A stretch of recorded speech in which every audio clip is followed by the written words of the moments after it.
Dans la vidéo précédente, nous avons eu à démontrer déjà que les triangles AD, E et EFC sont semblables.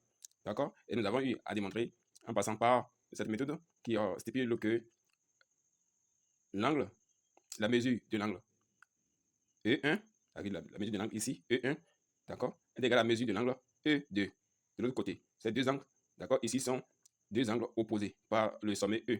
D'accord? Deux angles opposés par le même sommet en même mesure.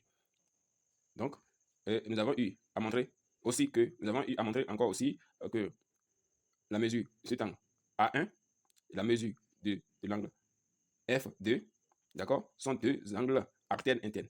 Alors, l'angle ici est égal à la mesure de l'angle ici est égal à la mesure de l'angle ici. Donc, ce sont deux angles artères internes. Deux angles artères internes en même mesure. D'accord? Donc, la mesure A1, la mesure de l'angle A1 est égale à la mesure de l'angle F2. Et déjà que nous avons eu ces deux angles ici, d'accord, ont la même mesure que ces deux autres angles de ce second triangle. Déjà que nous avons eu à démontrer que deux angles du premier triangle ont la même mesure que deux angles du second triangle. Alors, donc, ces deux triangles sont semblables. La deuxième question maintenant est de démontrer aussi que les triangles ADE, d'accord, et ABF sont semblables. Alors, qu'est-ce qu'il faut maintenant aller montrer? Alors, sachez qu'il y a une propriété qui dit que si trois triangles T1, T2 et T3, d'accord, sont tels que T1 est semblable à T2, qu'on a eu à montrer déjà, et que T2 est semblable à T3, alors T1 et T3 sont semblables. Donc, c'est de ça qu'il s'agit ici. On avait déjà eu à montrer que T1 et T2 sont semblables. Maintenant, ce qu'il faut maintenant montrer, c'est de montrer d'abord que T2, d'accord, qui est ici, et T3. T3 ici, c'est le triangle ABF, d'accord? C'est de montrer que T2 et T3 sont semblables. Comment on va montrer cela? Maintenant, il faut regarder bien le comportement de T2 et T3, d'accord? Le triangle ici et le triangle ici, d'accord? Ça va vous stipuler, ça va vous déjà faire remarquer quelque chose. Que ici, facilement, on peut appliquer la propriété de Thalès. D'accord? Déjà que A, B, C, D est un parallélogramme, ça veut dire que E, C, d'accord, est parallèle à A, B. D'accord? Donc, E, C est parallèle à A, B. Et de plus, E appartient à la droite A, F et C appartient à la droite B, F.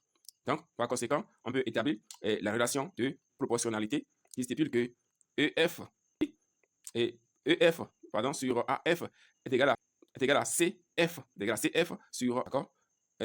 De plus, on peut même encore regarder que ces deux triangles ont euh, ont le même sommet ici. Donc, ça veut dire qu'on a la même mesure de l'angle en F. D'accord? Donc, si on s'arrête ici, aux deux côtés, on peut s'arrêter ici à EF sur AB est égal à CF sur BC, sans parler d'abord de la conséquence de la propriété de Thalès. Si on s'arrête ici, là, et on doit ajouter que ces deux triangles ont la même mesure de l'angle en F. D'accord? Là, ce qu'on a montré là, on a montré que ces deux triangles ont leur côté 2 à 2 proportionnel et encore de plus, ils ont encore la même mesure de l'angle en F. Donc, si on ajoute cela, on peut laisser la conséquence de Thalès. Mais si on veut, on peut laisser la mesure de cet angle-là et compléter la conséquence de Thalès et là, montrer du fait que les trois côtés du triangle ont leur côté 2 à 2 proportionnel. D'accord? Déjà que chacun de ces côtés sont 2 à 2 proportionnels. Alors, ça veut dire que les triangles 2 et 3 sont semblables. D'accord? Les triangles A, B, F et E, C, F sont semblables. D'accord? Maintenant qu'on a eu à montrer que les triangles 2 et 3 sont semblables, alors qu'on avait déjà eu à montrer que les triangles 1 et 2 sont, sont semblables, d'accord? Sinon, étaient déjà semblables. Alors, on peut conclure que les triangles 1 et 3 sont semblables. Donc, par conséquent, de 1, 2, 3, d'accord, les triangles ADE et ABF sont semblables.